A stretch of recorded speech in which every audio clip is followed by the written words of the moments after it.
A disturbing case of child abuse in the Bronx. Two kids, a 12-year-old boy and a 14-year-old girl, beaten, tied up, and locked inside of an apartment for months. And police say the kids were discovered in deplorable conditions and unnaturally skinny. The kids told police the suspect, 34-year-old Michael Ramos, beat them with his gun. That suspect appeared in court today. Eyewitness News reporter Marcus Solis is live in the Melrose section of the Bronx with the latest. Marcus?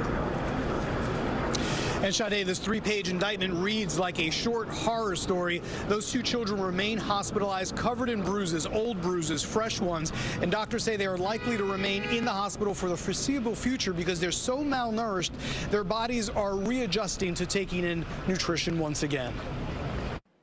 A new lock prevents anyone from going inside apartment 3H. Ironic because prosecutors say two children were prohibited from leaving what was a house of horrors. Michael Ramos was arraigned today, accused of essentially torturing a 12-year-old boy and his 14-year-old sister in foster care. Baz Ortiz has known the suspect since childhood. He's a good man. He's a good man. Like, I'm surprised by everything. Like, that's crazy. This is a picture of a gun police say they recovered from the 34-year-old suspect after they were called to the Eastchester Gardens housing complex Monday. The victims had been under the foster care of Ramos's mother, who died in December.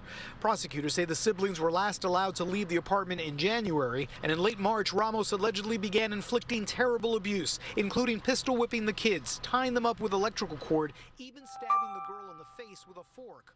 All this a shock to neighbors who thought the children were being homeschooled. When I'll come inside, they'll be on the laptop. Like, I know that. I'll come and I'll see them on the laptop in the living room doing school and stuff like that. On Monday, a resident called 911 after hearing crying that Ramos allegedly tried to cover up by blasting loud music. The children remain hospitalized while Ramos is facing charges. He's a good dude. Like, that's why we're like, what's going on? Like, I'm really surprised. Well, even though he has no previous criminal history, Ramos is being held without bail because of the seriousness of the case. Right now, he is facing assault, weapons, and child endangerment charges, but prosecutors say those charges are likely to be elevated once the case goes before the grand jury. We're live outside Bronx Criminal Court. Marcus Solis, Channel 7, Eyewitness News. Marcus, thank you. Police arrested a man accused of running a fake dental practice out of a hotel room in Connecticut. Officers responded to La Quinta Hotel in Danbury on Sunday. They say in Hugo Moraes de Lima's room, they found dental drills, an X-ray machine, and bottles of antibiotics.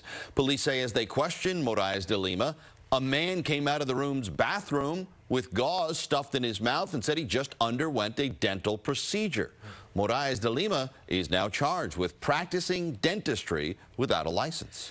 Oh, my goodness. Not good. Well.